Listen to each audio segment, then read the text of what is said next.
Hello students, biotechnology का next topic discuss करेंगे and the topic is food and beverages में biotechnology का क्या रोल है। राइट तो देखिए, इसमें फूड के रिस्पेक्ट में ऐसे तो हम जेनेटिकली मॉडिफाइड क्रॉप्स के रिस्पेक्ट में पढ़ ही चुके हैं, तो ये पार्ट तो एक अलग से पार्ट हो गया। लेकिन ऐसा नहीं है कि सिर्फ आप जेनेटिकली मॉडिफाइड क्रॉप्स की बात करो, अगर फूड बिवरेजेस की बात आएगी तो इसमें बहुत सारे और भी फूड प्रोडक्ट्स हैं और भी एप्लीकेशंस हैं जहां बायोटेक्नोलॉजी हमें हेल्प कर सकता है। क्लियर? तो अगर हम देखें तो कई सालों से, ऐसा नहीं है कि आज की बात है, कई सालों से बायोटेक्नोलॉजी किसी ना किसी तरीके से मेथोडोलॉजी में, प्रोडक्शन में, फूड आइटम्स के रिस्पेक्ट में, उनकी क्वालिटी, उनकी क्वांटिटी में, और इसी एस्पेक्ट को जहां नए नए तरीके के फूड्स का प्रोडक्शन हो सकता है बायोटेक्नोलॉजी के टूल्स को यूज करके, उन्हें हम कहते हैं, उसे क्या कहेंगे हम, फूड बायोटेक्नोलॉजी। तो स्टूडेंट्स, फिर इसमें क्या क्या चीजें आप एग्जाम में लिख सकते हैं, या एट द एंड एग्जाम छोड़ो, पहले समझ लो, समझ लोगे तो लिख भी लोगे। आप ना किसी भी तरीके का फूड है, बायोटेक्नोलॉजी की हेल्प से उस फूड का टेस्ट, उस फूड का फ्लेवर, उसकी फूड की क्वालिटी, और क्वालिटी में भी कौन सी quality, nutritional quality, nutritional quality, ये सब कुछ आप चेंज कर सकते हो। क्लियर? इसके साथ साथ अगर मैं एग्जांपल लूं तो सीडलेस फ्रूट्स बना सकते हैं हम ऐसे फ्रूट्स बना सकते हैं जिनका सीड ही नहीं हो, मतलब जैसे एग्जांपल पपाया, जैसे एग्जांपल वाटरमेलन।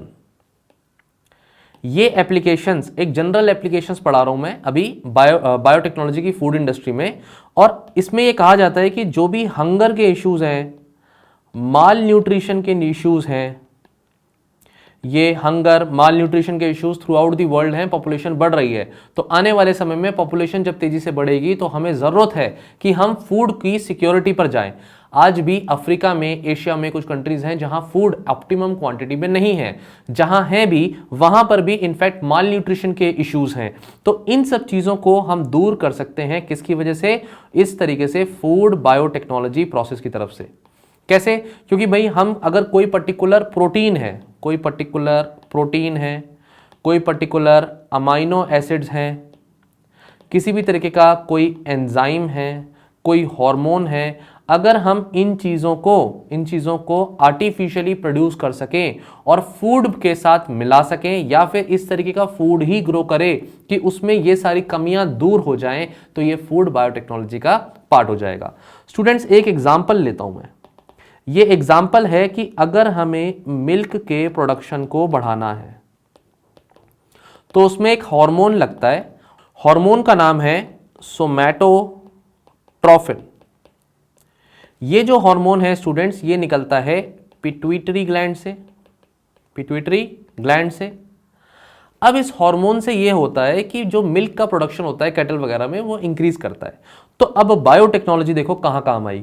बायोटेक्नोलॉजी में जो भी पर्टिकुलर जीन है, इस जीन को निकाल करके अगर हम किसी बैक्टीरिया, जैसे ई कोलाई, एस्चेरिशिया कोलाई नाम के बैक्टीरिया में ये जीन डाल दी जाए, और बायोटेक्नोलॉजी से आपने ऑलरेडी सीख लिया है कैसे कट कॉपी पेस्टिंग होती है, अगर हम ऐसा कर करके इस तरीके के हार्मोन का प्रोडक्शन करें और फिर अलग से इस हार्मोन को हम कैटल को दे दें, तो देखा गया है रिसर्च में कि 10 से 12% मिल्क के प्रोडक्शन में इंक्रीज हो गया है। ये अपने आप में एक बेस्ट एग्जांपल है कि कैसे हमने फूड के प्रोडक्शन को, milk as a food product, उसके प्रोडक्शन को बढ़ा दिया। राइट? इसके साथ साथ स्टूडेंट्स, अगर मैं और भी बातें लिखूं, आई होप ये बातें आपने नोट कर ली थी। इसके साथ साथ कुछ बातें जो मैंने आपको बताई हैं कि किसी पर्टिकुलर फूड की शेल्फ लाइफ को हम बढ़ा सकते हैं।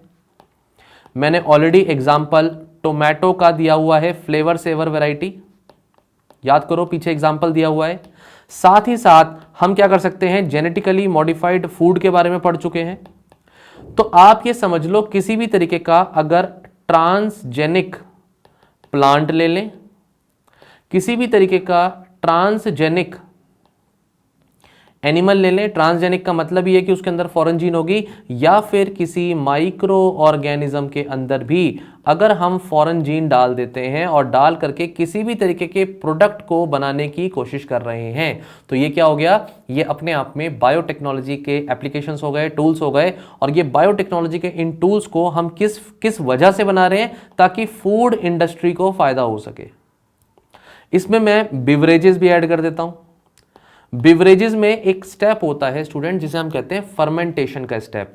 फर्मेंटेशन के स्टेप में कुछ बातें तो वैसे मैंने आपको पीछे बताई थी, लेकिन यहां पर जो ग्लूकोज होता है उस ग्लूकोज को हम कन्वर्ट करते हैं into a organic product that is ethanol, right. और ये फर्मेंटेशन स्टेप से होता है जिसमें यीस्ट वगैरह यूज होते हैं, तो अभी मैं बताई भी दूंगा आपको, थोड़ा सा ये बातें बताऊंगा अभी। लेकिन ये भी एस्पेक्ट बायोटेक्नोलॉजी से हल किया जा सकता है, इसके प्रोडक्शन को बढ़ाया जा सकता है। कैसे? अगर हम जेनेटिकली मॉडिफाइड, अगर हम इस तरीके के ऑर्गेनिजम्स, माइक्रो ऑर्गेनिजम्स को यूज करें जिनमें जेनेटिक मैनिपुलेशन हो चुकी है, जिससे वो नए नए तरीके के फ्लेवर वाले प्रोडक्ट्स बना दें या फिर इस पर्टिकुलर रिएक्शन को फास्टन अप कर दें, तो भी हम कहेंगे कि फूड बायोटेक्नोलॉजी में इन पर्टिकुलर ऑर्गेनिजम्स का रोल है। तो हम ऐसे ऑर्गेनिजम्स को बना सकते हैं जो कुछ प्रोडक्ट्स देंगे हमें, कुछ ट्रांसजेनिक एनिमल्स, ट्रांसजेनिक प्रोडक्ट्स, कहीं से भी वो प्रोडक्ट निकले, अगर वो फूड इंडस्ट्री में किसी भी तरीके से एक एप्लीकेशन शो कर सकता है तो वो फूड बायोटेक्नोलॉजी का पार्ट हो जाएगा। मैं इसके एग्जांपल दे देता हूं आपको, जैसे कि फूड एंड बिवरेजेस के फर्मेंटेशंस। अब फर्मेंटेशन की बात मैंने ऑलरेडी करी थी, तो एक बार मैं आपको बताता हूं फर्मेंटेशन है क्या, फिर मैं इसके प्रोसेस में जाऊंगा। फर्मेंटेशन में क्या है कि स्टूडेंट्स, ग्लूकोज है। अब इस ग्लूकोज को हम तोड़ना चाहते हैं, तो तोड़ने के लिए इसको हम पहली बात तो CO2 और इथेनॉल में तोड़ते हैं। इथेनॉल क्या है? ऑर्गेनिक कंपाउंड है, और इसका फंक्शनल ग्रुप जो पीछे लगा होता है उसे OH कहते हैं केमिस्ट्री में। यहां माइक्रो ऑर्गेनिजम्स का रोल होता है, माइक्रो ऑर्गेनिजम्स, क्योंकि ये माइक्रो ऑर्गेनिजम्स कुछ एंजाइम प्रोड्यूस करते हैं जिसकी वजह से ये रिएक्शन हो पाती है, और ये रिएक्शन एनएरोबिक होती है।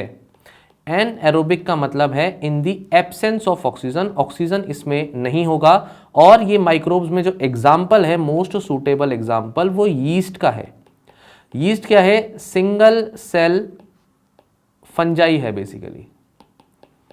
और कुछ ऐसे बैक्टीरिया भी अपना रोल प्ले करते हैं यहां पर। तब इस स्टेप को हम कहते हैं फर्मेंटेशन प्रोसेस, राइट। तो ये बात समझ में आ गई आपको students.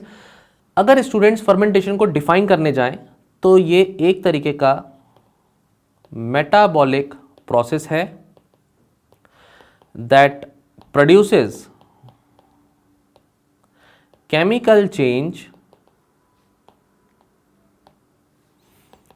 changes in organic substrates through enzyme action। अब जाइमेज नाम का एंजाइम होता है, और भी एंजाइम्स होते हैं, और ये एंजाइम्स ये माइक्रोब्स रिलीज करते हैं। तो इन माइक्रोब्स से in the absence of oxygen ये बायोकेमिकल रिएक्शन होती है, इसे हम कहते हैं फर्मेंटेशन। अब इस फर्मेंटेशन स्टेप से वाइन, बियर, जो भी अल्कोहलिक ड्रिंक्स हैं वो बन सकती हैं। तो फूड एंड बिवरेजेस में क्या इसका ऑब्जेक्टिव है? अब देखिए, बायोटेक्नोलॉजी का ऑब्जेक्टिव ये है कि बायोटेक्नोलॉजी को यूज करके हम इस पर्टिकुलर प्रोसेस में कुछ मैनिपुलेशंस कर सकते हैं, इस पूरे प्रोसेस को फास्टन अप कर सकते हैं, इस पूरे प्रोसेस को कंट्रोल कर सकते हैं, यील्ड को बढ़ा सकते हैं अपनी, और अपने पूरे सिस्टम की जो ब्रूअरीज इंडस्ट्री होगी उसकी एफिशिएंसी को इंक्रीज कर सकते हैं।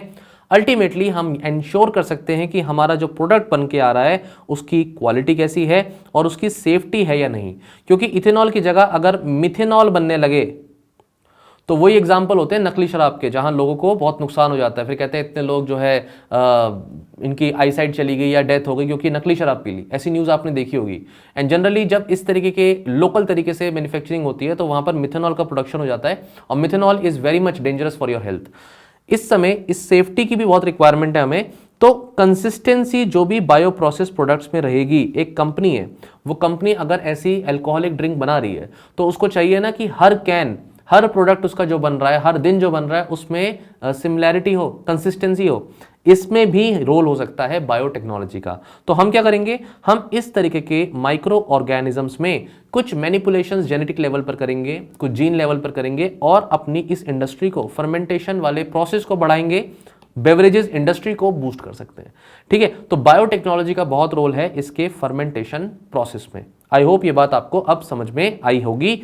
इसमें अब बहुत सारे प्रोडक्ट्स की बात करेंगे फर्मेंटेशन में भी, कि फॉलोइंग आर द एग्जांपल्स जो कि बायोटेक्नोलॉजी अपने प्रोसेस आइटम्स में यूज कर सकता है, जिसमें एक एग्जांपल अल्कोहल का है।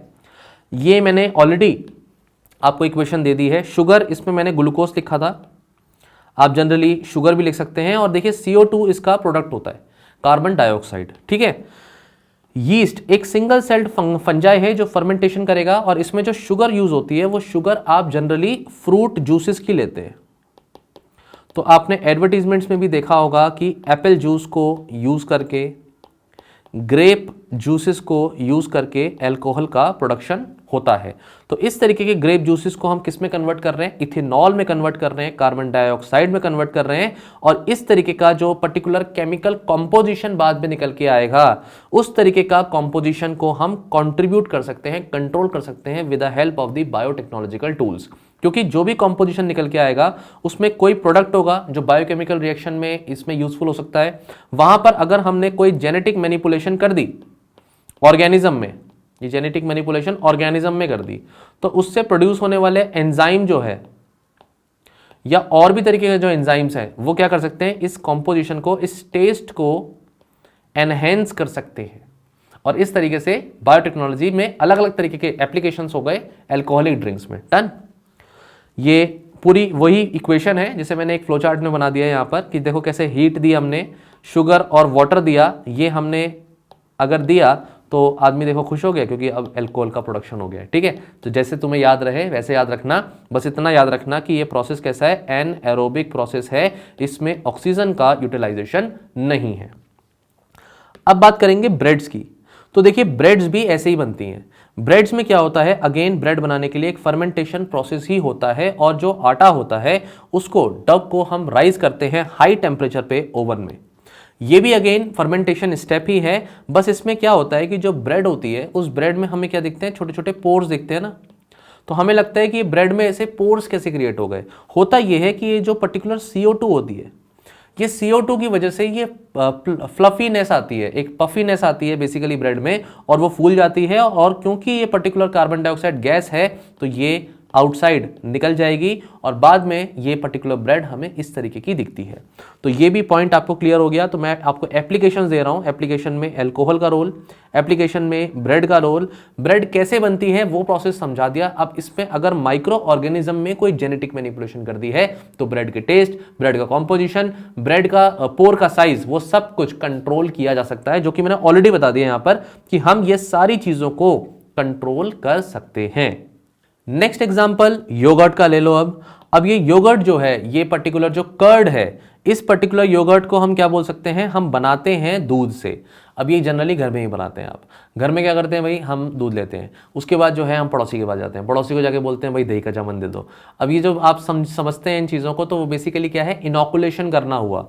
मतलब इसमें क्या होता है, माइक्रो ऑर्गेनिज्म होता है, और ये माइक्रो ऑर्गेनिज्म का नाम भी है लैक्टोबैसिलस। ठीक है, ये लिखा हुआ है लैक्टोबैसिलस। लैक्टोबैसिलस नाम का पर्टिकुलर बैक्टीरिया करता क्या है, जब मिल्क के अंदर जो प्रोटीन होते हैं, कौन से प्रोटीन होते हैं, इसमें प्रोटीन होता है केसिन प्रोटीन। ठीक है, हम क्या करते हैं, मिल्क के अंदर जब लैक्टोबैसिलस को डाल देते हैं तो ये जो पर्टिकुलर प्रोटीन होता है इसका कोआगुलेशन हो जाता है and it turns into curd. तो कर्ड क्या है, कोआगुलेशन ऑफ प्रोटीन। और यहां पर भी जो स्टेप हो रहा है वो कौन सा हो रहा है, लैक्टोबैसिलस का स्टेप हो रहा है, जिसमें लैक्टोज जो शुगर है, लैक्टोज जो शुगर है उसका एक तरीके का कन्वर्जन ही है इनटू लैक्टिक एसिड। कभी अभी आपने बूढ़े लोगों को बोलते हुए सुना होगा, या ओल्ड पीपल या आपके घर में जो सिटीजन्स है, सीनियर सिटीजन्स है घर में, वो आपको बोलते होंगे कभी ना कभी, या मे बी आपके पेरेंट्स भी बोलते हो कि दही नहीं खानी चाहिए ठंड के समय में। ठंड के समय में दही खाओगे तो जॉइंट्स में पेन होगा। क्यों बोलते हैं ऐसा, अब उनको कैसे पता। प्रॉब्लम ये है कि लैक्टिक एसिड जो होता है, अगर इसका एक्यूमुलेशन होता है तो जॉइंट पेन हो सकता है। और जनरली डाइजेशन जो है थोड़ा अगर फास्टन अप नहीं होता है, प्रॉपर नहीं होता है, तो फिर ये दही जो है आपके ठंड के समय में जॉइंट पेन कर सकता है। लेकिन एक तरह से आप ये भी बोलते हो गर्मियों में कि भाई छाछ पीनी चाहिए, दही खाना चाहिए, खाने के साथ दही तो बहुत डाइजेस्टिव प्रोसेस के लिए बहुत अच्छा होता है। क्यों? क्योंकि ये जो पर्टिकुलर शुगर है मिल्क के अंदर और ये जो पर्टिकुलर प्रोटीन्स हैं, ये शुगर क्या हो चुकी है, ये शुगर को आप ऑलरेडी टुकड़ों में तोड़ चुके हो, इसको कन्वर्ट कर चुके हो। तो ऑलरेडी माइक्रो ऑर्गेनिजम्स ने जो काम आपका स्टमक में होता, डाइजेस्टिव एंजाइम्स करते, उसका आधा काम तो माइक्रो ऑर्गेनिज्म ने इसको ऑलरेडी तोड़ने में कर लिया है। इसलिए आप आराम से कह पाते हो कि कोई दिक्कत नहीं है, दही तो डाइजेशन के लिए बहुत अच्छा है। ठीक है स्टूडेंट्स, ये छोटी छोटी बातें बायोटेक्नोलॉजी के साथ साथ जनरल बायोलॉजी की भी बातें। बायोटेक्नोलॉजी का टूल तो मैंने आपको समझा ही दिया है पूरा तरीके से। बायोटेक्नोलॉजी के जितने भी टूल्स हैं उसको कैसे भी मैनिपुलेट किया जा सकता है, बस जीन पता लग जाए एक बार, तो उस जीन को आप प्लांट में डाल दो, एनिमल में डाल दो, माइक्रो ऑर्गेनिज्म में डाल दो, जो भी आपको एप्लीकेशन चाहिए वो कर सकता है। अब इसमें एक एग्जांपल और है बायो योगर्ट का। बायो योगर्ट क्या है? रिसेंटली इन्वेंट हुआ डेयरी प्रोडक्ट। बेसिकली इसमें एक्स्ट्रा बैक्टीरिया होते हैं स्टूडेंट्स। ये जो स्टूडेंट्स एक्स्ट्रा बैक्टीरिया होते हैं जनरली नेचुरली जो बैक्टीरिया हमारी स्टमक में होने चाहिए फूड को डाइजेशन करने के लिए, उससे ज़्यादा एक्स्ट्रा क्वांटिटी में है और इसलिए इसे बायो योगर्ट कहते हैं। क्योंकि अब लैक्टोबैसिलस बैक्टीरिया ही तो है, तो ये जो पर्टिकुलर बैक्टीरिया हैं ये हमारे फूड में डाइजेस्टिव प्रोसेस को बेटर करेंगे, तो इसे हम बायो योगर्ट कहते हैं जिसमें एक्स्ट्रा बैक्टीरिया है।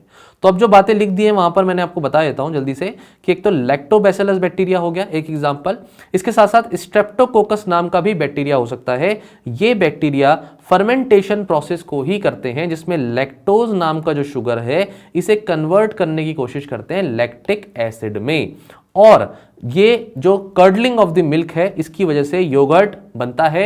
अब जो भी particular kind of micro organism है वो जिस भी तरीके का एंजाइम रिलीज कर रहे हैं जिसकी वजह से ये प्रोसेस हो रहा है, तो एट द एंड हम इस पर्टिकुलर टेस्ट को और टेक्सचर को कंट्रोल कर सकते हैं यूजिंग बायोटेक्नोलॉजी। क्लियर? तो अगर हम किसी तरीके की जीन्स ऐसे यूज करें जो particular taste, flavour, particular texture दे दे इस पर्टिकुलर बायोकेमिकल प्रोसेस को, तो वो हम बायोटेक्नोलॉजी से कर सकते हैं। इसी चीज को समझाने के लिए मैंने आपको ये डायग्राम दे दिया है। तो क्या प्रोसेस है योगर्ट बनाने का? सिंपल मिल्क लेते हैं, इस मिल्क में बेसिकली हम क्या करते हैं, raw milk is pasteurised, pasteurisation करा जाता है। अच्छा, पाश्चराइजेशन वर्ड भी अगर आपको नहीं पता है तो ये भी बता देता हूं। पाश्चराइजेशन एक प्रोसेस होता है स्टूडेंट्स। इस प्रोसेस में हम क्या कर रहे होते हैं, partial sterilization, partial sterilization of a product such as, जैसे हम कोई भी प्रोडक्ट ले सकते हैं such as milk या फिर इनफैक्ट वाइन, बेवरेजेस भी ले सकते हैं, to make it safe for consumption and improve its quality।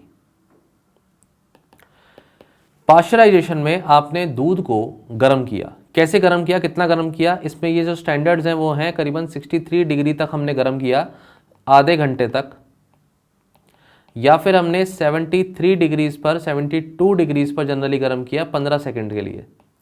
तो ये कुछ पैरामीटर्स हैं, इस पर जब इतने गर्म टेम्परेचर पर हम दूध को गर्म कर रहे हैं और फिर एकदम सडनली चिल कर दें उसको, suddenly chilled at 4 degree Celsius, तो ऐसे में होता क्या है कि जो भी मिल्क आप बॉईल करते हैं ना, पीने से पहले घर में भी आप देखेंगे तो मिल्क बॉईल करके पिया जाता है। बॉईल करने का पर्पस ये होता है, रॉ मिल्क को इसलिए नहीं पीते क्योंकि अगर उसमें कोई माइक्रो ऑर्गेनिजम्स हैं तो वो मर जाएंगे। तो चाय वगैरह आप किसी ठेले पे भी चाय पी लेते हो तो आपको लगता है कि हाँ भाई चलो बीमार नहीं पड़ूंगा, कम से कम पानी उबल गया, दूध उबल गया, लेकिन रॉ पी लोगे तो हो सकता है उसमें माइक्रो ऑर्गेनिजम्स हो। तो इसलिए स्टूडेंट्स ये कहते हैं कि जब पैस्चराइजेशन होता है तो उसमें हम कोशिश यही करते हैं कि पार्शियल स्टेरिलाइजेशन करें दूध का पहले, उसको जब इतनी डिग्री टेम्परेचर पर हम बॉईल करने की कोशिश कर रहे हैं तो उस पॉइंट ऑफ टाइम पे उसमें जो माइक्रो ऑर्गेनिजम्स होंगे वो मर जाएंगे और तुरंत आपने ठंडा कर दिया, मतलब अब आप उसको कंजर्व करके रख सकते हो।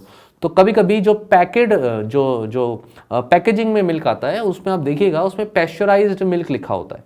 तो इस तरीके की बातें हैं, तो हम ऐसा ही कह रहे हैं कि हमने रॉ मिल्क लिया, वो पैस्चराइज्ड है, उसे कूल किया, अब उसमें हमने स्टार्टर डाला, स्टार्टर वही है दही का जामन। बेसिकली उसमें जो मैंने आपको बता दिया है कि बैक्टीरिया, लैक्टोबैसिलस बैक्टीरिया, मतलब जो दही है उस दही का 2 बूंद 5 बूंद आपने डाल दी दूध में, मतलब आपने इनॉकुलेशन कर दिया। इस वर्ड को हम बोलते हैं साइंटिफिक लैंग्वेज में इनॉकुलेशन। इनॉकुलेशन करने के बाद उसमें बैक्टीरिया मिक्स हो गया होगा। अब बैक्टीरिया क्या करेगा, मल्टीप्लाई करेगा। 30 40 50 मिनट के लिए, 2 घंटे के लिए आप जो है उसे छोड़ देंगे। मिल्क में अब बैक्टीरिया मल्टीप्लाई कर रहा है और ये बायोकेमिकल रिएक्शन होती जा रही है। At the end fermentation step है, फर्मेंटेशन स्टेप में लैक्टिक एसिड बनेगा। लैक्टिक एसिड तब बनेगा जब लैक्टोज होगा। ठीक है स्टूडेंट्स, ऐसे में इसको बाद में आप कूल कर देंगे और कूल करके वो क्या बन जाएगा, अल्टीमेटली स्टूडेंट्स योगर्ट बन जाएगा। तो ये सिंपल प्रोसेस है, नथिंग स्पेशल। लेकिन पैस्चराइजेशन वर्ड आप समझ गए होंगे, ये एनसीईआरटी में चीजें लिखी हुई हैं, क्लास 8th की एनसीईआरटी में। तो क्लास 8th की एनसीईआरटी में आप पढ़िएगा, पैस्चराइजेशन वर्ड इनफैक्ट मेंशन्ड है। अगला टॉपिक ऑफ डिस्कशन है चीज। अब चीज कैसे बनाते हैं और दही में और चीज में क्या अंतर है। ठीक है, प्रोसेस ऑफ फॉर्मेशन में डिफरेंस है, बाकी स्टेप्स कुछ सिमिलर भी हैं। देखो इसमें हम क्या करेंगे, अगेन मिल्क लेंगे, पैस्चराइज्ड मिल्क लेंगे। ठीक है, दोनों प्रोसेस हैं इसमें, पैस्चराइज्ड और अनपैस्चराइज्ड दूध दोनों लिए जा सकते हैं। एक स्टेप होगा इसमें एसिडिफिकेशन का। स्टूडेंट्स एसिडिफिकेशन का स्टेप वही है जहां पर लैक्टोज कन्वर्ट करेगा लैक्टिक एसिड में। ठीक है, तो ये क्या बन गया, एसिड बन गया ना, इसे एसिडिफिकेशन स्टेप बोल रहे हैं। ऐसे में ये जो पर्टिकुलर प्रोटीन्स होंगे, केसिन जो प्रोटीन मैंने आपको बताया, ये सब कोगुलेट कर जाएंगे, इकट्ठे हो जाएंगे। मिल्क में अगर आपको नहीं पता है तो मैं बता दूं, ऑलमोस्ट 80% पानी ही है। ठीक है, लेकिन उसके साथ साथ मिल्क में क्या है, बहुत सारे प्रोटीन्स हैं, बहुत सारे आयंस हैं। लेकिन जब हम मिल्क के प्रोटीन्स को कोगुलेट कर देंगे तो एक तरफ पानी रह जाएगा, एक तरफ जो है इकट्ठा मास हो जाएगा। तो इसी प्रोसेस को हम बोलते हैं वे सेपरेशन। वे सेपरेशन में देखिए यहां पर ये जो कर्ड है, कर्ड लाइक जो पीछे थिक फैट का, फैट्स प्लस प्रोटीन्स का जो मास है ये पीछे बच गया, और जो पानी सा है वो पानी वे जो है इसको हमने अलग निकाल लिया। तो इसे हम क्या कहते हैं, वे सेपरेशन। इसके बाद एक स्टेप आता है जिसे हम कहते हैं सॉल्टिंग। सॉल्टिंग में स्टेप में सॉल्ट डाली जाती है और उसकी वजह से वो जो है पर्टिकुलर धीरे धीरे चीज़ जो होता है उसका एक प्रॉपर जो है सॉलिडिफिकेशन होता है, और उसके बाद उसकी शेप दे करके, जैसी शेप की चीज़ चाहिए उस बर्तन में डाल करके आप उसको जमा सकते हैं, एंड कुछ टाइम बाद उसका फिर आप पीसेस कर सकते हैं। तो ये आपका प्रोसेस होता है चीज़ का। ऑल राइट, अब चीज के लिए स्टूडेंट्स जो मैंने आपको बातें बताई कि भाई एक पर्टिकुलर एसिडिफिकेशन स्टेप होगा। अब मैं कुछ एक्स्ट्रा पॉइंट्स बता रहा हूं यहां पर। एसिडिफिकेशन स्टेप में मैंने आपको ऑलरेडी बता दिया भाई, लैक्टोज को आप कन्वर्ट करने जा रहे हो लैक्टिक एसिड में, राइट। लेकिन इसके बाद हमें एक स्टेप और चाहिए और वो है एक एंजाइम का यहां पर यूज होता है, और एंजाइम है बेसिकली रेनेट एंजाइम, राइट। ये रेनेट एंजाइम जो होते हैं ये कर्डलिंग ऑफ मिल्क में अपना रोल प्ले करते हैं। योगर्ट प्रोड्यूस करने में और चीज प्रोड्यूस करने में यही डिफरेंस है कि योगर्ट में इस तरीके के एंजाइम्स का यूज होता है। ठीक है, जनरली वो एंजाइम रेनेट एंजाइम होता है, रेनेट एंजाइम बोलते हैं उसको। ठीक है, ये रेनेट एंजाइम कहां से मिलता है, अर्लियर डेज में ऐसा देखा गया था, it was use to obtain from stomach lining of a young calf. लेकिन बाद में इसको प्लांट से भी एक्सट्रैक्ट किया गया है और माइक्रोब से भी, माइक्रो ऑर्गेनिज्म से भी इसको एक्सट्रैक्ट किया जा सकता है, जैसे कि फंजाई या जैसे कि कोई यीस्ट। तो अगर हम बायोटेक्नोलॉजी की बात करें कि सर फिर फूड में, इस पर्टिकुलर टॉपिक में फूड बायोटेक्नोलॉजी में एक बायोटेक्नोलॉजी कहाँ लगा, तो हो सकता है कि हम बायोटेक्नोलॉजी के टूल्स को यूज करके ऐसे एंजाइम्स का प्रोडक्शन इन दी माइक्रोब्स कर सकें और भी ज्यादा क्वांटिटी में प्रोडक्शन कर सकें, ताकि चीज का भी जो क्वांटिटी है वो बढ़ जाए, राइट। तो ये एक आपका एप्लीकेशन हो गया स्टूडेंट्स।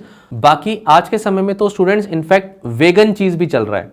अब ये चीज तो समझ में आ गया सर, बायोटेक्नोलॉजी भी समझ में आ गई, इसमें वेगन नाम का मतलब क्या है, तो लोगों को अब बेचा जा रहा है इस बात से कि देखो हम आपको वेजिटेरियन चीज दे रहे हैं। अब वेजिटेरियन चीज कैसे बन रहा है, ये जेनेटिक मॉडिफिकेशन से बन सकता है, क्योंकि भाई मिल्क है और मिल्क तो किसी एनिमल से ही आएगा, और मिल्क के अंदर है प्रोटीन। प्रोटीन कौन सा है, केसिन प्रोटीन। तो आप क्या बोलोगे, भाई ये एनिमल प्रोडक्ट है ना। अब वेजिटेरियन नहीं चाहे कोई ऐसा मतलब यूज़ करना प्रोडक्ट, तो हम क्या बोलेंगे, वेजिटेरियन। वेजिटेरियन इसलिए क्योंकि अब या तो हम माइक्रो ऑर्गेनिजम्स को यूज़ करेंगे, ये माइक्रो ऑर्गेनिजम्स के अंदर अगर हम जीन डालते हैं केसिन प्रोटीन प्रोड्यूस करने की, तो फिर ये माइक्रो ऑर्गेनिजम्स केसिन प्रोड्यूस करेंगे और इस केसिन पर फर्दर प्रोसेसिंग होगी कि हम लास्ट में चीज़ बना दें।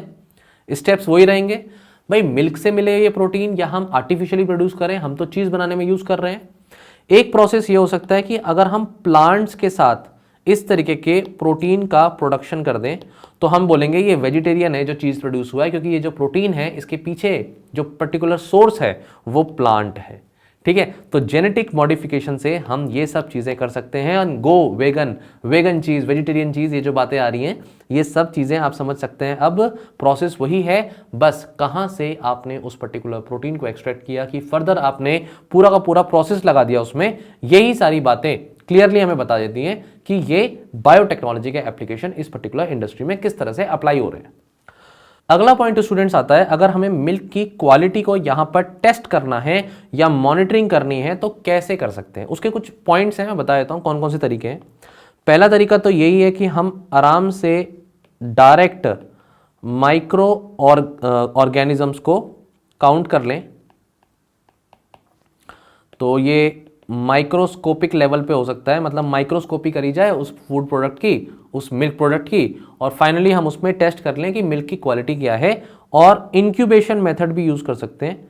इंक्यूबेशन मेथड में क्या होता है कि टेम्परेचर पर अप्रॉक्सीमेटली 37 डिग्री सेल्सियस पर 37 to 40 डिग्री सेल्सियस हम सैंपल को थोड़े टाइम के लिए छोड़ देते हैं और उसमें फिर ये ऑब्जर्व करते हैं कि अगर उसमें माइक्रो ऑर्गेनिज्म थे तो वो किस हद तक ग्रो कर गया। तो ग्रो कर गए तो मतलब वो कंटामिनेटेड था। दूसरा मेथड स्टूडेंट्स होता है इसमें सेंसरी और गैनोलेप्टिक कैरेक्टर। अब ये वर्ड बड़ा अच्छा है, ऑर्गेनोलेप्टिक। ऑर्गेनोलेप्टिक वर्ड का मतलब क्या होता है कि जब आप किसी चीज को स्वेलो करते हैं ना, तो आपके माउथ में वो फ्लेवर बाद में आता है और आपको वो कंपेल करता है कि एक बाइट और ले ली जाए। ठीक है, जैसे आप कोल्ड ड्रिंक्स पीते हैं तो कोल्ड ड्रिंक के केस में क्या होता है, एक घूंट पीने के बाद आपको ये लगता है कि नहीं अभी एक घूंट और चाहिए। ये जो बाद में जो फीलिंग ऑफ हैविंग मोर, ये जो फीलिंग है ये ऑर्गेनोलेप्टिक फीलिंग है। तो अगर हम इस ऑर्गेनोलेप्टिक फीलिंग को ही महसूस कर लें अपने सेंसेस को यूज करके कि भाई कैसा टेस्ट है, क्या इसमें से कोई स्मेल तो नहीं आ रही, या पीने के बाद फ्लेवर में चेंज तो नहीं आ रहा, इस चीज से भी हम मिल्क की क्वालिटी को चेक कर सकते हैं। तीसरा पॉइंट आता है स्टूडेंट्स टेम्परेचर की मॉनिटरिंग। फोर्थ, ये बेसिक पॉइंट्स है, मतलब ये जनरल टॉपिक है। एडल्ट्रेशन बहुत होता है ना, मिल्क का एडल्ट्रेशन बहुत होता है, तो मिल्क क्वालिटी कैसे चेक कर सकते हैं, बस ये सिंपल सा टॉपिक है। कॉम्पोजिशन की टेस्टिंग हो सकती है, कॉम्पोजिशन की टेस्टिंग। इसमें आप चेक कर सकते हैं कि फैट एंड प्रोटीन कंटेंट कितना है, कंटेंट। एंड लास्ट में आप ये भी चेक कर सकते हैं कि बैक्टीरिया का कंटैमिनेशन चेक, कंटैमिनेशन चेक। इन सारी चीजों से स्टूडेंट्स मिल्क की क्वालिटी चेक हो जाएगी, नथिंग एल्स। ठीक है, अब आते हैं फ्रूट्स एंड वेजिटेबल जूसेस पर। क्या बायोटेक्नोलॉजी, फूड बायोटेक्नोलॉजी का फ्रूट और जूसेस पर भी कोई यहां पर एप्लीकेशन है? बिल्कुल है। मैं एक एग्जांपल लूंगा, जैसे कि पोमोग्रेनेट है, ठीक है, उसका आपने क्या निकाला, जूस निकाला। जूस निकालने के बाद आप उस पूरे के पूरे जूस को 10 मिनट के लिए छोड़ दीजिए, 10 से 15 मिनट, और उसके बाद पीजिए। आप बोलेंगे थोड़ा सा बिटर टेस्ट आ रहा है। इनफैक्ट बिटर टेस्ट वैसे भी आ सकता है अगर आपने पूरा पूरा अनार के दाने ना निकाल करके पूरा पूरा अनार डाल दिया है तो, ठीक है, उसके डायरेक्ट 4 पीस करे, सीधे ग्राइंड कर दिए। चलो मौसमी का जूस पी लेते हैं, है ना, भूख भी लग गई। मौसमी का जूस पीते हुए जब पूरी पूरी मौसमी डाल दी जाती है तो उस पर्टिकुलर इनिशियली टेस्ट कैसा होता है, ठीक है, लेकिन 10 से 15 मिनट निकलने के बाद अगेन वो बिटर टेस्ट हो जाता है। इसके पीछे एक रीजनिंग है। रीजनिंग क्या है स्टूडेंट? एक रीजनिंग है पेक्टिन की, मतलब रीजनिंग तो बहुत हो सकती है लेकिन एक रीजनिंग है पेक्टिन की। पेक्टिन क्या होता है? बेसिकली जो सेल वॉल होती है ना, सेल वॉल में एक मटेरियल होता है जिसे हम कहते हैं पेक्टिन। ये जनरली सेल वॉल के, अगर इस तरीके का कॉलेनकाइमा टिश्यू होता है, टिश्यूज अलग अलग तरीके के होते हैं, पेरेन्काइमा, कोलेनकाइमा, स्क्लेरेनकाइमा। ये आप पढ़ते हैं टिश्यूज आपकी क्लास 9th की एनसीईआरटी में, राइट। तो ये अब आप देख लीजिएगा, उसमें कोलेनकाइमा जो टिश्यू होते हैं उनमें क्या होता है कि जो सेल होती है उसकी जो वॉल होती है, उसके वॉल के बाउंड्री पर डिपोजिशन हो जाता है पेक्टिन का। तो उस तरीके के टिश्यू को कोलेनकाइमा टिश्यू कहते हैं। अब मैं ये कहना चाह रहा हूं कि ये जो पेक्टिन है ये भी तो ग्राइंड हो जाएगा ना, और जब जूस में आएगा तो रीजन हो सकता है बिटर टेस्ट का। तो कैसा हम जूस बना दें, हम ऐसा जूस बनाएं जिसमें ये पेक्टिन ना ग्राइंड हो। अब ऐसा कैसे होगा भाई, या तो मशीन में कुछ चेंजेस करो। अब आता है बायोटेक। क्यों ना हम जब इस तरीके के जूसेस निकालें या बनाएं तो हमारे पर्टिकुलर जो पेक्टिन का कंपोनेंट है वो कम हो। हमारे फ्रूट के अंदर पेक्टिन का कंपोनेंट ही कम होगा तो वो ग्राइंड नहीं होगा। तो बायोटेक्नोलॉजी से आपने क्या काम किया, पेक्टिन का प्रोडक्शन कम कर दिया, फर्स्ट पॉइंट। दूसरा पॉइंट ये है कि आपने एक एंजाइम बना लिया, माइक्रो ऑर्गेनिजम्स यूज करे और एंजाइम प्रोड्यूस किया, और एंजाइम का नाम है पेक्टिनेज। ये जो पेक्टिनेज एंजाइम है ये क्या काम करेगा, पेक्टिन को तोड़ देगा, और पेक्टिन को तोड़ने के बाद जो जूस होगा वो बिल्कुल क्लियर दिखेगा, एकदम बढ़िया। ठीक है, इसका मैं डायग्राम में दिखाता हूं स्टूडेंट सीधे आपको। ये देखो, ये डायग्राम है इसका। एप्पल जूस को देखो, अगर आप जनरली नॉर्मल एप्पल जूस निकालेंगे तो वो कुछ ऐसा दिखेगा, लेकिन अगर आपने उसमें पेक्टिनेज नाम का एंजाइम यूज किया है तो देखो क्लैरिटी, देखो क्लैरिफिकेशन देखो एप्पल जूस में। This is the application of basically pectinase. Pectinase की और क्या क्या एप्लीकेशन है, जैसे कि एक एप्लीकेशन तो मैं यहां लिख देता हूं। तो टॉपिक क्या है हमारा, पेक्टिनेज। पेक्टिनेज की एक एप्लीकेशन तो यही होगी कि फ्रूट जूस जो है उनमें एक्सट्रैक्शन के टाइम पर क्लैरिफिकेशन लाना और बिटर टेस्ट को रिमूव करना, राइट। एक तो ये पॉइंट हो गया। दूसरा एप्लीकेशन हो गया इसका, ऐसा नहीं है कि सिर्फ फ्रूट में ही है, इसका application paper and pulp industry में भी है, क्योंकि वहां पर भी ये पर्टिकुलर एंजाइम का रोल हो सकता है। इसके बाद इसका एप्लीकेशन ऑयल एक्सट्रैक्शन में भी है, एंड फोर्थ एप्लीकेशन इसका वेस्ट वाटर ट्रीटमेंट में भी है। अब हम तो भाई टॉपिक पढ़ रहे हैं फूड बायोटेक्नोलॉजी का, लेकिन मान लीजिए पर्टिकुलरली एंजाइम्स पर कभी क्वेश्चन पूछा जाए तो आप इस एंजाइम को बायोटेक्नोलॉजी से प्रोड्यूस करिए और उसकी मल्टीपल एप्लीकेशंस में इसे कोट करके आइए। बिल्कुल अच्छा एग्जांपल है पेक्टिनेज का, has lot of industrial applications. ठीक है, तो पेक्टिन मैंने आपको पढ़ा दिया यहां पर। अब वापस आ जाते हैं अपने टॉपिक पर। स्टूडेंट्स, इस स्लाइड को मैं आप थोड़ा सा क्लीन कर रहा हूं। तो स्टूडेंट्स, इसमें अब क्या क्या बातें हो सकती हैं। सबसे पहला तो कोई पर्टिकुलर फ्रूट है, उस फ्रूट का जूस का फ्लेवर एंड टेक्सचर अगर हमें एनहेंस करना है तो बायोटेक्नोलॉजी का रोल बनता है सीधे सीधे।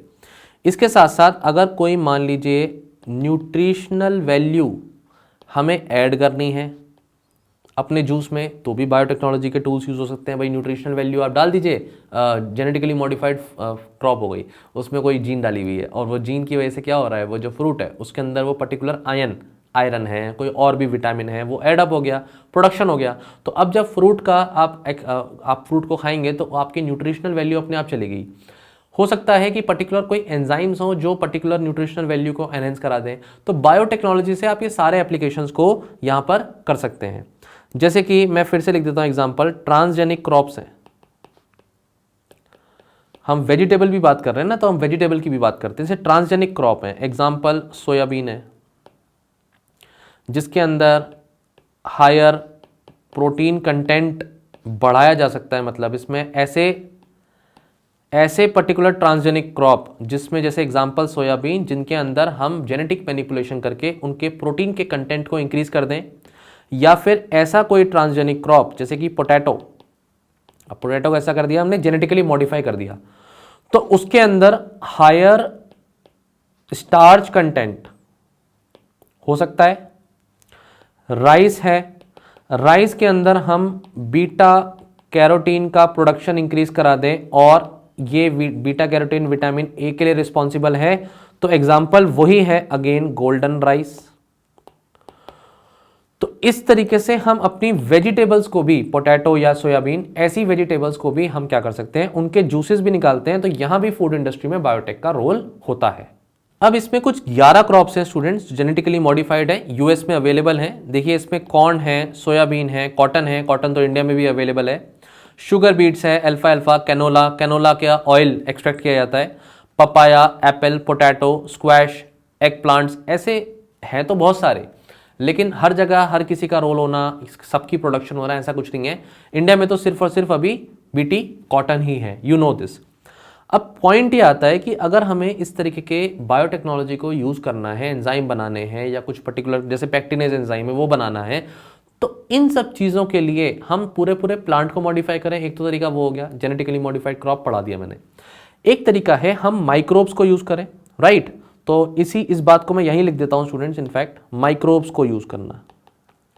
तो क्वेश्चन अगर ये पूछा जाए कि माइक्रोब्स को हम क्यों यूज कर रहे हैं एंजाइम के प्रोडक्शन के लिए, क्या हमें कोई फायदे हैं माइक्रोब्स को यूज करने के, तो उसमें पहला पॉइंट आप लिखेंगे इजी टू एक्सट्रैक्ट होता है। एक तो माइक्रो ऑर्गेनिजम्स को, माइक्रोब को यूज करना और वहां से प्रोडक्ट को एक्सट्रैक्ट करना वो कंपैरेटिवली इजी है, कॉस्ट इफेक्टिव है, साथ ही साथ कंसिस्टेंट है।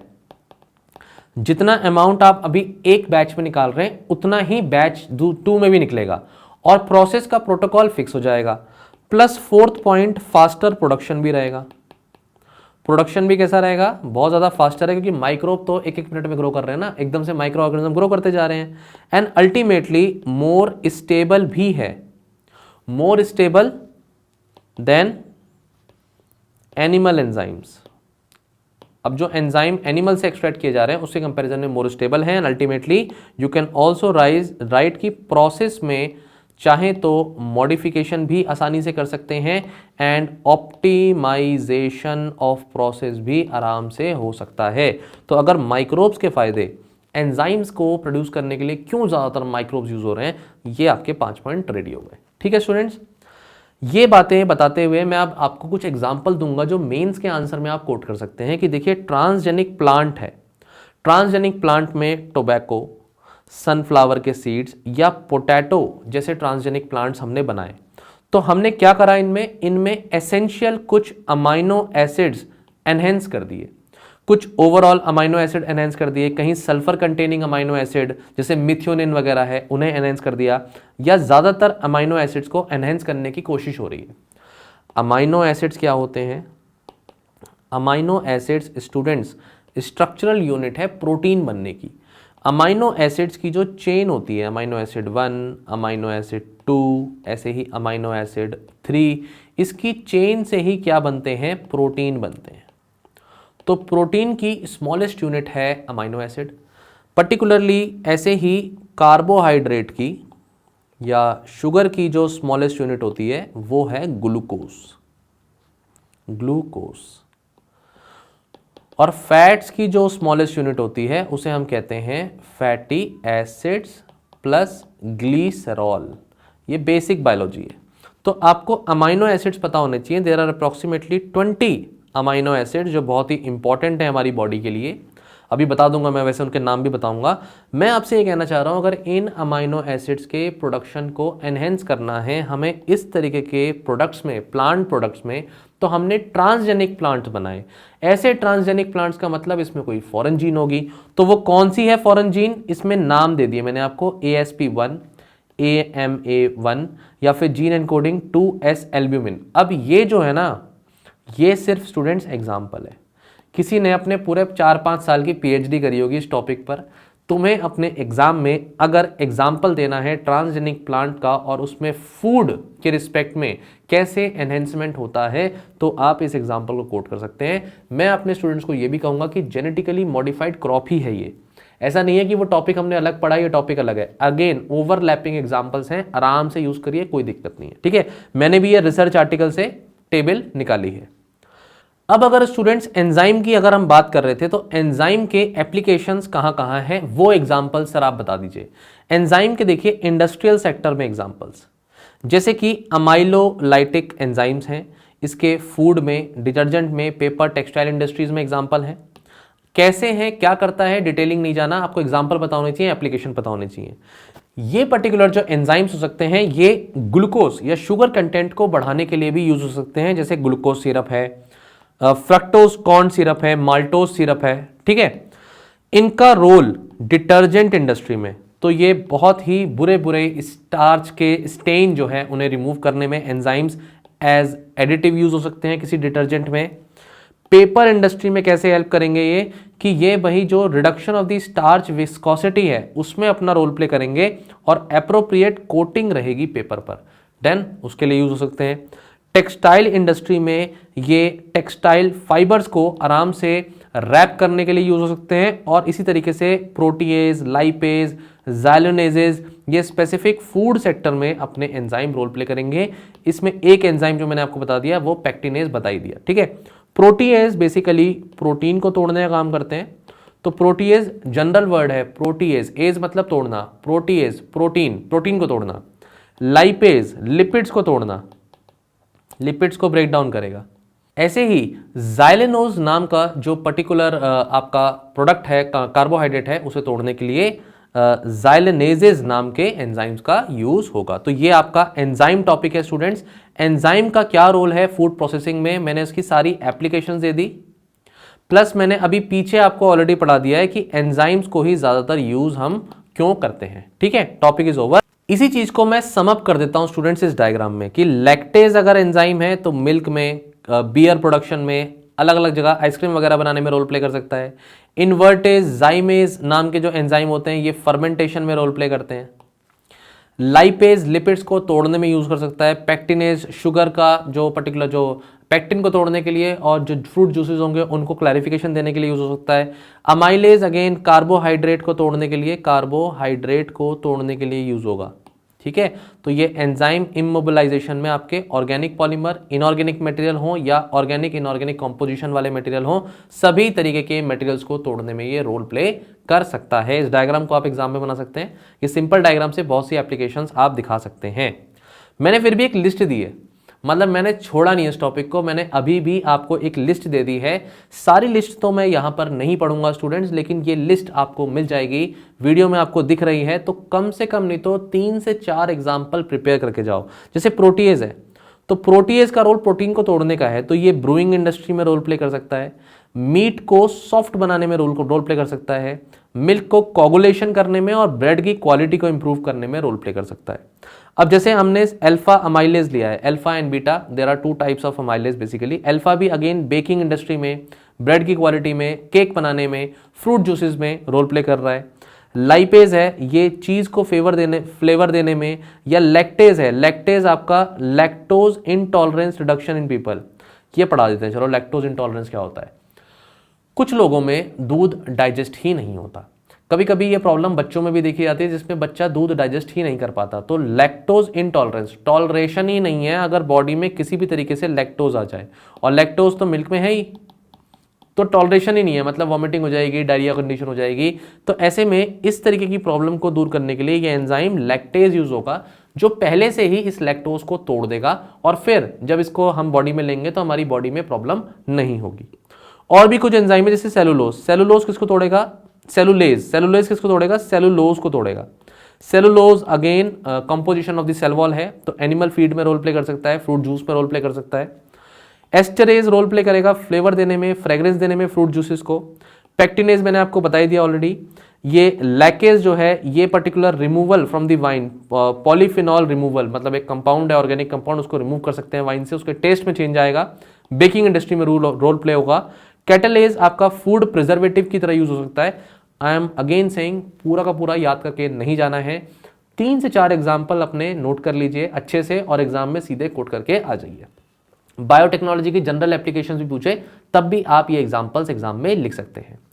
अब मैं आपको छोटे छोटे टॉपिक्स पढ़ाऊंगा, जैसे कि अमाइनो एसिड क्या है, विटामिन क्या है, और स्वीटनर क्या है। वैसे तो विटामिन टॉपिक को मैं डिटेल में ऑलरेडी जनरल बायोलॉजी में डिस्कस कर चुका हूं, यहां मैं कुछ सोर्सेज बताऊंगा विटामिन की। तो अमाइनो एसिड्स क्या होते हैं स्टूडेंट्स, ये ऑर्गेनिक कंपाउंड्स होते हैं, ठीक है। ये ऑर्गेनिक कंपाउंड जब एक एक करके जुड़ते जाएंगे तो ये प्रोटीन बना देंगे, और बॉडी में प्रोटीन्स जो होते हैं ये अमाइनो एसिड के सीक्वेंस से ही बने होते हैं। ऐसे जो अमाइनो एसिड्स हैं हमारे को कितने रिक्वायर्ड हैं, ऐसे 20 अमाइनो एसिड्स रिक्वायर्ड हैं, और 20 में से 9 अमाइनो एसिड जो हैं ये होते हैं एसेंशियल, और 11 जो होते हैं इन्हें हम कहते हैं नॉन एसेंशियल। एसेंशियल और नॉन एसेंशियल का क्या मतलब है बता देते हैं। एसेंशियल का मतलब ये है कि ये हमारी बॉडी खुद से प्रिपेयर नहीं कर सकती, तो हमें फूड में आउटसाइड द फूड से लेना ही होगा। और नॉन एसेंशियल का मतलब हुआ ये हमारी बॉडी प्रोड्यूस कर लेगी, तो हमें आउटसाइड से नहीं लेना होगा। ठीक है, तो हमारी बॉडी को अमाइनो एसिड चाहिए क्यों? क्योंकि भाई बिल्डिंग ब्लॉक्स हैं ये प्रोटीन के लिए और हर बॉडी के सेल के लिए इंपॉर्टेंट है। सिंपल सी बात। अगर एसेंशियल और नॉन एसेंशियल के एग्जाम्पल्स की बात करें स्टूडेंट्स, तो एसेंशियल में जो एग्जाम्पल्स आ जाएंगे आपके वो आ जाएगा लाइसिन, ल्यूसिन, वैलिन, सारे याद करने की जरूरत नहीं है। नॉन एसेंशियल में जो एग्जाम्पल्स आ जाएंगे आपके वो है एलानिन, ग्लूटामिक एसिड, राइट, और आर्जिनिन। बाकी इन्हीं अमाइनो एसिड्स के ऐसे 20 एग्जाम्पल है, ट्रिप्टोफैन, थ्रियोनिन, बहुत सारे हैं। ठीक है, तो इनके बहुत सारे जो हैं इनके एसेंशियल नॉन एसेंशियल में डिवाइडेड है। मैंने आपको बता दिया ऑलरेडी, कुछ कुछ बातें एग्जाम्पल भी दे दिया। अब स्टूडेंट्स रोल क्या है इन अमाइनो एसिड्स का ओवरऑल हेल्थ पर, कुछ एग्जांपल देख लीजिए। जैसे कि एनहेंस कर देते हैं ये एथलेटिक परफॉर्मेंस, तो आपकी बॉडी में अगर प्रोटीन ही नहीं होगा तो आपकी बॉडी लेथार्जिक हो जाएगी। और आपने देखा होगा कि कुछ लोग बहुत ज़्यादा थका हुआ महसूस करते हैं, कि उन्हें लगता है कि बहुत ज़्यादा हम जो है टायर्ड हैं थ्रू आउट द डे, इतना काम किया, कुछ नहीं भी किया तो भी टायर्ड है। तो at the end protein quantity बहुत रिक्वायर्ड है। जितना आपका बॉडी वेट होता है उतने ही ग्राम आपको बॉडी की में प्रोटीन डेली इनटेक रिक्वायर्ड होता है। जैसे कि 80 किलो का अगर किसी का वजन है तो उसको कम से कम नहीं तो 80 ग्राम प्रोटीन एक दिन में लेना ही चाहिए। पल्सेस में, बीन्स में, मैं भी कुछ लिस्ट दे दूंगा, वो प्रोटीन्स बहुत इंपॉर्टेंट है। तो तुम भी तैयारी कर रहे हो, अच्छे से प्रोटीन इनटेक अपना अच्छा रखना।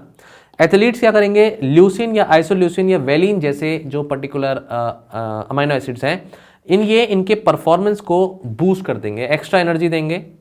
मसल अगर ब्रेक डाउन होती है, मतलब जिम वगैरह जो स्टूडेंट्स करते हैं या जो यूथ करता है, जो यंग मैन करते हैं, उसमें क्या होते हैं, वो बार बार जो है प्रोटीन शेक पी रहे होते हैं। आप कभी पूछना अपने बड़े भाई बहन से कि वो अगर जिम करते हैं तो वो प्रोटीन शेक क्यों लेते हैं? क्योंकि जब भी मसल टूटेगी या मसल बनने के लिए आपने वेट उठाया तो मसल का टीयरिंग होगा। टीयरिंग को, ब्रेकडाउन को रिपेयर करने के लिए रिक्वायरमेंट है प्रोटीन्स की। ठीक है, तो इसमें बेसिकली जो प्रोटीन्स होते हैं वो एक्टिन और मायोसिन प्रोटीन्स होते हैं मसल्स के। मैं नाम बता देता हूँ, जनरल बायोलॉजी में ये नाम होते हैं। ठीक है, ये दो एग्जांपल हो गए। तीसरा, लिवर फंक्शन को इंप्रूव रखेंगे। ब्रांचिंग चेन होती है अमाइनो एसिड्स की, अनब्रांचिंग भी हो सकती है, लेकिन ब्रांचिंग चेन ये कह रहे हैं कि इंप्रूव करता है लिवर फंक्शन को, ऐसी स्टडीज कहती हैं। और फूड विद अमाइनो एसिड्स, मतलब फूड अपने आप में एनिमल प्रोटीन सोर्सेज या ये सब जो है सोर्स हैं प्रोटीन्स के, अमाइनो एसिड्स के, एसेंशियल अमाइनो एसिड्स के। And one must also take plant based proteins, क्योंकि ये एक्सीलेंट सोर्स होते हैं अमाइनो एसिड्स के। ऐसे में स्टूडेंट्स अगर हम बेस्ट सोर्सेज पर जाएं कि डाइटरी अमाइनो एसिड्स के लिए बेस्ट सोर्सेज क्या हैं, तो पहला है क्विनोआ। इसको हम हिंदी में दलिया बोलते हैं और बहुत ज़्यादा इसमें फाइबर कंटेंट होता है, और एग्जाम्पल हो गया lysine. Then egg white is a very good source of protein. Cottage cheese में जो है थ्रियोनिन एंड ट्रिप्टोफैन नाम के अमाइनो एसिड्स होते हैं। देन मशरूम में भी आपके लाइसिन होता है। फिशेस के अंदर बहुत सारे अमाइनो एसिड्स हैं, फैटी एसिड्स हैं। इसमें एक ओमेगा 3 फैटी एसिड्स बहुत इंपॉर्टेंट रोल प्ले करता है। ये तो फैटी एसिड हो गए, वैसे हम टॉपिक अमाइनो एसिड पढ़ रहे हैं, लेकिन मैं इसलिए बता रहा हूँ कि ओमेगा 3 जो फैटी एसिड्स हैं, ओमेगा 3 फैट्स की टैबलेट्स भी आती हैं और ये लोग लेते हैं क्योंकि ये बहुत ज़्यादा अपना आइज़ के लिए और ब्रेन के लिए बहुत मतलब इंपॉर्टेंट माना जाता है। देन लेग्यूम्स एंड बीन्स, मतलब जब भी कहते हैं ना भाई राजमा खाओ, दाल खाओ, पल्सेस खाओ, ये सब क्यों कहते हैं? क्योंकि इनमें क्या होते हैं, बहुत ज़्यादा amount of amino acids, proteins हमें इस डाइट से मिलते हैं। तो वी नीड टू एंश्योर कि हमारी ऐसी अच्छी डाइट रहे। विटामिन्स की बात करें तो ये आपको ऑलरेडी पता है, विटामिन्स दो तरीके के हैं, water soluble vitamins and fat soluble vitamins. Water soluble में आपको विटामिन बी और विटामिन सी आता है, और फैट सॉल्युबल में आपको पता है A, D, E and K, ऐसे विटामिन आते हैं। तो अब मैं सिर्फ सोर्सेज बता देता हूँ। विटामिन B1 है, B2, B3, B5, B6, ये सब बातें आप पढ़ चुके हैं।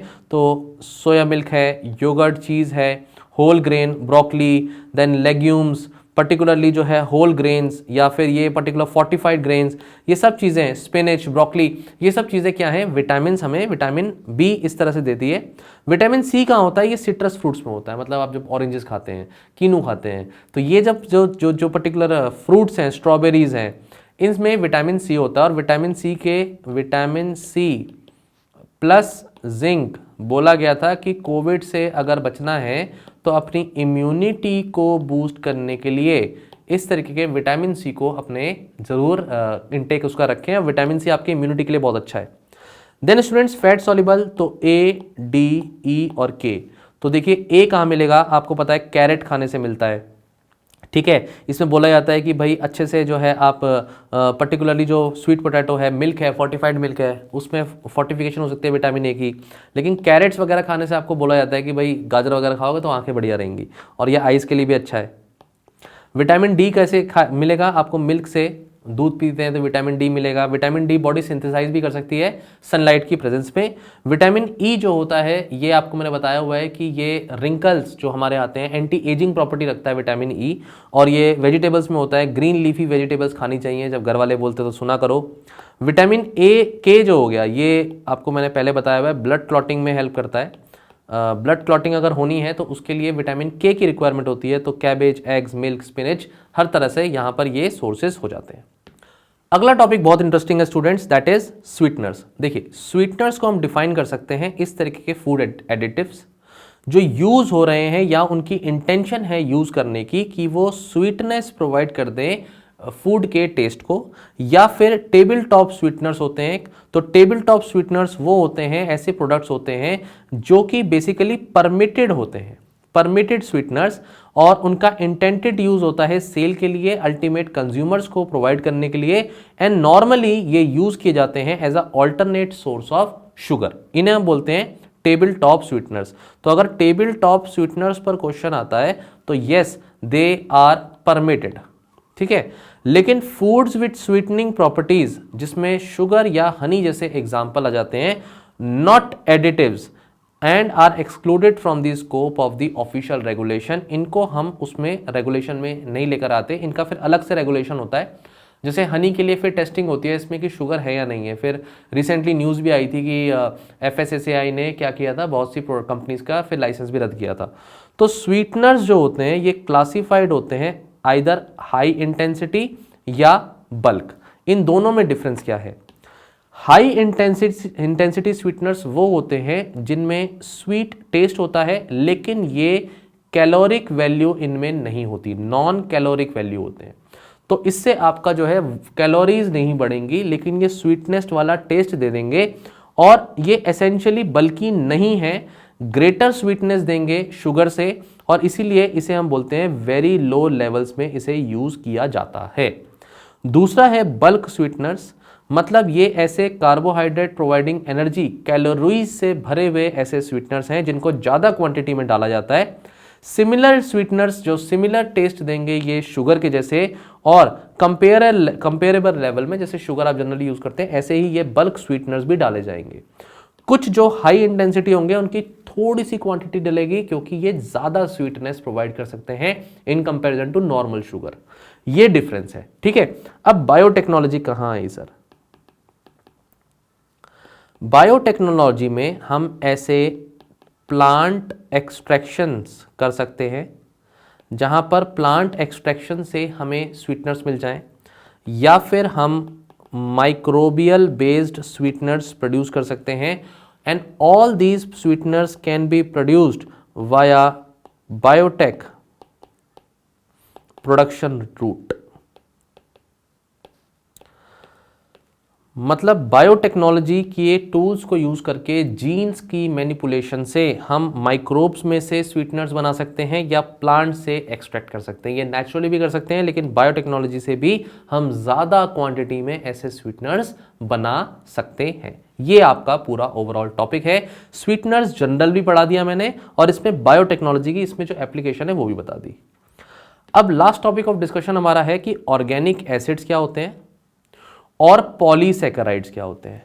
तो स्टूडेंट्स, अगर हम ऑर्गेनिक एसिड्स को डिफाइन करने जाएं तो ऑर्गेनिक एसिड्स एक तरीके के ऑर्गेनिक कंपाउंड्स हैं बेसिकली, और ये ऑर्गेनिक कंपाउंड्स की प्रॉपर्टीज जो है वो एसिडिक होती है। सो विद एसिडिक प्रॉपर्टीज,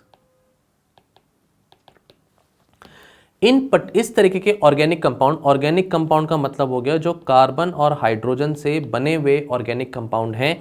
इनमें पीछे जो फंक्शनल ग्रुप लग जाता है वो फंक्शनल ग्रुप, जैसे अल्कोहल में सर ने OH बताया था, इथेनॉल ऑल ग्रुप हो गया, यहां पर फंक्शनल ग्रुप लग जाता है पीछे COOH। और जब भी किसी केमिकल फॉर्मूला में आपको COOH दिखता है तो इसका मतलब वो बेसिकली एसिड को रिप्रेजेंट करता है, organic acid particularly. Organic acid के सर एग्जांपल बता दीजिए, हम किसकी बातें कर रहे हैं? हम विनेगर की बात कर रहे हैं। सिट्रिक एसिड कहाँ है? ये जो सिट्रिक एसिड है आपका फ्रूट्स में है, ऑरेंजेस में है। Acetic acid, formic acid, right, lactic acid, जो लैक्टिक एसिड हम डिस्कस कर रहे थे, oxalic acid, uric acid, malic acid, tartaric acid, ये इतने तरीके के एसिड हैं। जैसे कि विनीगर में एसिटिक एसिड होता है, चींटियों में फॉर्मिक एसिड होता है, इस पर यूपीएससी प्रीलिम्स में क्वेश्चन पूछ चुका है। लेमन में सिट्रिक एसिड है, टमाटर के अंदर ऑक्सैलिक एसिड होता है। अब मैं एक चीज एक्स्ट्रा पॉइंट है जो अभी बता रहा हूं आपको, ये जो ऑक्सैलिक एसिड होता है ये ऑक्सैलेट क्रिस्टल बना सकता है, और यही ऑक्सैलेट क्रिस्टल जाकर के किडनी स्टोन बन जाते हैं। तो जब लोगों को किडनी स्टोन होते हैं ये ऑक्सैलेट्स होते हैं जो ऑक्सैलिक एसिड से बनते हैं। इसीलिए बोला जाता है कि टमाटर या स्पिनच वगैरह नहीं खाना चाहिए अगर किसी को किडनी स्टोन की प्रॉब्लम हो। अब तुम्हारे आसपास अगर कोई ऐसा हो या तुम खुद हो किडनी स्टोन कभी प्रॉब्लम फील करी है तो पता कर लेना, पूछ लेना। ग्रेप्स में टार्टरिक एसिड होता है, मिल्क में लैक्टिक एसिड में पढ़ा चुका हूं, एप्पल के अंदर मैलिक एसिड होता है। मेरे ख्याल से मैं ये अपने स्टूडेंट्स को एडवाइस करूंगा कि देखिए इस लिस्ट को याद कर लीजिए, ये जनरली भी आपको काम आएगी लाइफ में, और ये एग्जाम पॉइंट ऑफ व्यू से भी आ सकते हो कि फॉर्मिक एसिड पे ना एक क्वेश्चन, एक मिलता जुलता क्वेश्चन बन चुका है ऑलरेडी प्रीलिम्स में, ठीक है, तो इसको चेक करिएगा एक बार। हमारा जो टॉपिक ऑफ डिस्कशन है वो है ऑर्गेनिक एसिड, और यस ये ऑर्गेनिक एसिड बहुत ज़्यादा इंपॉर्टेंट है क्योंकि ये फूड में फ्लेवर ला सकते हैं, और इनफैक्ट इनका यूज हो सकता है inhibiting the growth of micro organisms. तो अब आप सिंपल सी बात सोचिए कि विनेगर, सिरके को यूज किया जाता है किसी चीज को अगर हमें प्रिजर्वेटिव की तरह यूज किया जाता है, अगर हमें प्रोटेक्ट करके रखना है किसी भी तरीके की चीज को, तो जनरली अचार वगैरह होते हैं या फिर अब जो प्याज वगैरह होती है वो सिरके में आती है, तो वो खराब नहीं होती इतनी आसानी से। तो यही इसका फायदा है हमारा। अब जो पॉइंट आता है फूड बायोटेक्नोलॉजी में वो ये आता है कि अगर इस तरीके के ऑर्गेनिक एसिड्स को भी हमें बनाना है तो हम माइक्रो ऑर्गेनिजम्स के थ्रू भी बना सकते हैं, ट्रांसजेनिक प्लांट, ट्रांसजेनिक एनिमल, हर तरीके से इस तरीके के ऑर्गेनिक एसिड्स को बायोटेक्नोलॉजी के टूल्स से बना सकते हैं। इसलिए ये टॉपिक जनरल पढ़ा दिया है, बायोटेक्नोलॉजिकल एप्लीकेशन भी समझ में आ गई होगी। अगला टॉपिक है पॉलीसैकेराइड्स। पॉलीसैकेराइड्स क्या होते हैं पहले डेफिनेशन सुन लो। These are high molecular weight particularly polymers, अभी समझा दूंगा, डोंट वरी, पहले डेफिनेशन लिख लो। built up by repeated condensation of monosaccharides which are joined together by glycosidic glycosidic linkages। ठीक है, ये इसकी डेफिनेशन है। अब पहले समझ लेते हैं। एक होती है यूनिट जिसे हम कहते हैं मोनोमर। मोनोमर यूनिट एग्जांपल लेते हैं सर ग्लूकोज का। ग्लूकोज का सर फॉर्मूला बताइए C6H12O6। एक रिंग फॉर्म में ग्लूकोज का स्ट्रक्चर है तो वो कैसा होगा सर आपको ये भी बताएंगे, डू नॉट वरी। ये देखिए ये जो स्ट्रक्चर है ये आपका है स्ट्रक्चर एक ग्लूकोज मॉलिक्यूल का। मैं इसके कार्बन बता रहा हूँ, ये पहला कार्बन यहाँ है, दूसरा कार्बन यहाँ है, तीसरा यहाँ, चौथा यहाँ, 5वां यहाँ और छठा यहाँ पर है, ठीक है। तो CH2OH ऊपर होगा, ये ऑक्सीजन मॉलिक्यूल है। अगर इस तरीके का मॉलिक्यूल आपका जो है ऐसी बॉन्डिंग करता है किसी दूसरे मॉलिक्यूल से, तो दूसरा मॉलिक्यूल आप देख सकते हैं यहाँ पर, ये वो दूसरा मॉलिक्यूल है, ठीक है। तो ये 4, ये 3, ये 2, ये 1, ये रहा। तो इसमें कार्बन कैसे हैं, 1 2 3 4, ये 5 और ऊपर की तरफ जो है दिस इज 6, ठीक है। अब ये 2 ग्लूकोज मॉलिक्यूल्स हैं, यहां पर सर आपने क्या बनाए हैं, ये हाइड्रोजन मॉलिक्यूल्स हैं, ठीक है। अब स्टूडेंट्स होता क्या है कि ये जो बॉन्ड है ना बीच का, इस बॉन्ड को सर क्या कह रहे हैं, ग्लाइकोसाइडिक बॉन्ड। शॉर्ट में 2-3 बातें बताता हूं, जैसे मैंने अभी आपको बताया था amino acid 1, amino acid 2, amino acid 3 और अमाइनो एसिड 4 एक के पीछे एक जुड़े हैं, तो क्या स्ट्रक्चर बना, ये स्ट्रक्चर बना प्रोटीन का, है ना, बता दिया अभी। स्टूडेंट्स इस तरीके का बॉन्ड जो अमाइनो एसिड्स के बीच में होता है उसे हम कहते हैं पेप्टाइड बॉन्ड। पेप्टाइड बॉन्ड ये अलग टॉपिक है। ये जो टॉपिक मैंने अभी आपको यहां बनाया है, इसमें ये ग्लूकोज मॉलिक्यूल 1 है, ये ग्लूकोज मॉलिक्यूल 2 है, दोनों जुड़े हुए हैं किससे, एक ग्लाइकोसाइडिक बॉन्ड से। तो यहां पर 2 ग्लूकोज मॉलिक्यूल जुड़ गए तो हम इसे क्या बोलेंगे, डाइसैकेराइड, ठीक है। तो ग्लूकोज के मॉलिक्यूल आपस में कैसे जुड़े हुए हैं, ग्लाइकोसाइडिक बॉन्ड से जुड़े हुए हैं। और जब हमने वर्ड कंडेंसेशन लिखा, कंडेंसेशन मतलब इस रिएक्शन में एक वाटर का मॉलिक्यूल निकलता है, तो कंडेंसेशन का मतलब होता है पानी का मॉलिक्यूल निकल जाना। अब डेफिनेशन को दोबारा पढ़ेंगे। हायर मॉलिक्यूलर वेट पॉलीमर्स हैं, मैंने क्या बनाया अभी, डाइसैकेराइड। ये क्या कह रहा है, पॉलीमर। सिंगल यूनिट क्या थी सर, मोनोमर थी ग्लूकोज की, मतलब 1 यूनिट है तो मोनोमर, 2 यूनिट है तो डाइसैकेराइड, डायमर। अब इसको बढ़ाते जाओ, 3 4 5, तो ऑल द एनी यूनिट्स जो 3 या 3 से ज्यादा हैं वो कैसी कैटेगरी में आ जाएंगी, वो पॉलीमर कैटेगरी में आ जाएंगी। बेसिकली इसकी टेक्निकल लैंग्वेज में और जाऊं, मैं तुम्हें और केमिस्ट्री में लेके चलता हूं। जब 2 से 9 मॉलिक्यूल्स होते हैं ना, 2 हो गए तो डाइसैकेराइड हो गया, 2 से 9 तो उसे हम बोलते हैं ओलिगोसैकेराइड, ओलिगोसैकेराइड। और इनफैक्ट 9 मॉलिक्यूल से ज्यादा हो जाते हैं, सोचो 9 ग्लूकोज के मॉलिक्यूल एक के पीछे एक जुड़े हुए हैं, तब वो कंडीशन क्या होगी, पॉलीसैकेराइड। कैसे जुड़े हुए हैं, ग्लाइकोसाइडिक बॉन्ड से जुड़े हुए हैं। और रिपीटेड कंडेंसेशन निकल रही है, मतलब पानी का मॉलिक्यूल निकल रहा है जब वो ज्वाइन कर रहे हैं, तो इसलिए हम उन्हें क्या कर रहे हैं, polymer. High molecular wait polymer हैं जो बने हैं रिपीटेड कंडेंसेशन से, पानी के मॉलिक्यूल के निकलने से, जहां बहुत सारी मोनोसैकेराइड, मोनोमर, एक यूनिट ने दूसरे यूनिट के साथ जुड़ के ज्वाइन करके ग्लाइकोसाइडिक लिंकेजेस बना रखे हैं। ये है पॉलीमर, ये है पॉलीसैकेराइड।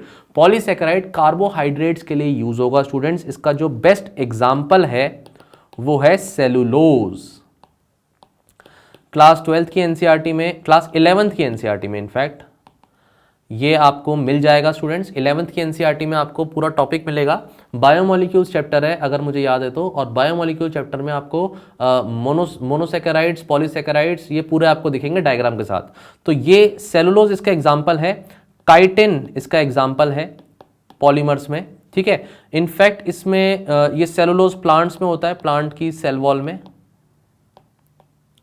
ये काइटिन जो होता है ये पर्टिकुलर जो फंगस वगैरह होते हैं उनकी सेल वॉल में होता है, ठीक है स्टूडेंट्स। एंड अगर आप इस टॉपिक को एक बार पढ़ेंगे तो आपको पता चलेगा कि इसमें ब्रांचिंग भी हो सकती है और नॉन ब्रांचिंग भी हो सकती है। जो डायग्राम मैंने पीछे बना के दिखाया है, इसका लिंकेज जब आप पढ़ते हैं तो लिंकेज क्या है, 1,4 लिंकेज है। ये एक कार्बन इधर का अटैच्ड है चौथे कार्बन के दूसरे से, तो 1,4 लिंकेज है। जब ब्रांचिंग होती है तो 1,6 लिंकेज होती है, तो 1 की 6 के साथ, ठीक है। टेक्निकल बातें पता लग गई, बढ़िया है, डिटेल में जाना नहीं है अपने को। कैरेक्टरिस्टिक्स क्या है ऐसे पॉलीसैकेराइड की और हम यहां क्यों पढ़ रहे हैं, क्योंकि ये नॉट स्वीट इन टेस्ट, इनका टेस्ट स्वीट नहीं है। बहुत से तो इनसॉल्युबल पानी में घुलते भी नहीं है। ये हाइड्रोफोबिक नेचर है, पानी में घुलते नहीं है तो पानी से दूर रहते हैं, पानी फियरिंग है तो उस वर्ड को हाइड्रोफोबिक बोला जाता है। They can be extracted to form a white powder, इसको आराम से निकाल करके इसका वाइट पाउडर बनाओ, कोई दिक्कत नहीं है, प्लांट की सेल वॉल में मिलेगा इनफैक्ट ये पॉलीमर। और किसी भी तरीके के पॉलीसैकेराइड्स को अगर हम देखते हैं तो वो हाई मॉलिक्यूलर वेट कार्बोहाइड्रेट होते हैं। अब ये जो पॉलीसैकेराइड है अगर एक तरीके का कार्बोहाइड्रेट है तो फिर इसका फूड इंडस्ट्री में क्या रोल है, हम जल्दी से इसके रोल को देख लेते हैं। पहला पॉइंट इसमें स्टूडेंट्स आप लिखेंगे कि ऐसे पॉलीसैकेराइड्स को हम यूज कर सकते हैं enhancing the quality of the food product. दूसरा अगेन टेक्सचर, इसके अगर हम कंट्रोल कर सके तो टेक्सचर के साथ साथ जो माउथ में हमें फूड को खाने के बाद फीलिंग आ रही है या फ्लेवर आ रहा है उसे कंट्रोल किया जा सकता है। They can also be use as thickeners, thickeners इसलिए क्योंकि हाई मॉलिक्यूलर वेट सब्सटेंसेज हैं, और they can also be use as gelling agent. अगर हमें फूड में कहीं भी जेलिंग एजेंट चाहिए तो वहाँ पर भी ये रोल प्ले करेंगे, क्योंकि अगेन ये हाइड्रोफोबिक है और एक साथ क्लस्टर करके ये जोड़ सकते हैं दो तरीके की चीज़ों को। फूड इंडस्ट्री में इस तरीके का रोल पॉलीसैकेराइड्स का हो सकता है। पूरा इसका कैरेक्टरिस्टिक्स, पॉलीसैकेराइड्स का डायग्राम, स्ट्रक्चर, डेफिनेशन और पॉलीसैकेराइड्स का फूड इंडस्ट्री में रोल, ये सारी बातें स्टूडेंट्स मैंने आपको बता दी हैं। ऐसे ही बेवरेजेस इंडस्ट्री में भी मैंने वैसे ही फर्मेंटेशन का एग्जांपल ऑलरेडी पढ़ा दिया है, तो बेवरेजेस टॉपिक से रिलेटेड अगर आप देखें तो फर्मेंटेशन स्टेप आपको पता होना चाहिए, जहां पर इन्वर्टेज, जाइमेज जैसे एंजाइम का रोल होता है, और जो पर्टिकुलर एंजाइम प्रोड्यूस होते हैं वो प्रोड्यूस होते हैं फ्रॉम सम माइक्रो ऑर्गेनिजम्स, जिसमें यीस्ट का एग्जांपल आता है और बैक्टीरिया का एग्जांपल आता है। तो यीस्ट सिंगल सेल्ड फंजाई है बेसिकली। ये बियर बनाने में, वाइन बनाने में और भी तरीके के अल्कोहलिक ड्रिंक्स बनाने में, बिवरेजेस में भी बायोटेक्नोलॉजी का यूज है। बड़ी बड़ी कंपनीज ऐसे में बायोटेक्नोलॉजिकल टूल्स को यूज कर सकती हैं एनहेंस करने के लिए अपने प्रोडक्शन को। सो आई होप ये टॉपिक आपको बहुत अच्छे से स्टूडेंट समझ में आ गया होगा। और बायोटेक्नोलॉजी का अगर फूड इंडस्ट्री से रिस्पेक्ट में क्वेश्चन आए तो जरूर ये एग्जांपल्स को कोट करिएगा। साथ ही साथ अगर एक जनरल क्वेश्चन आता है एग्रीकल्चर एंड फूड का, तो आपका जेनेटिकली मॉडिफाइड क्रॉप्स और वो सारे पॉइंट जो पहले पढ़ाए हुए हैं वो भी आपके काम आएंगे। Thank you so much students.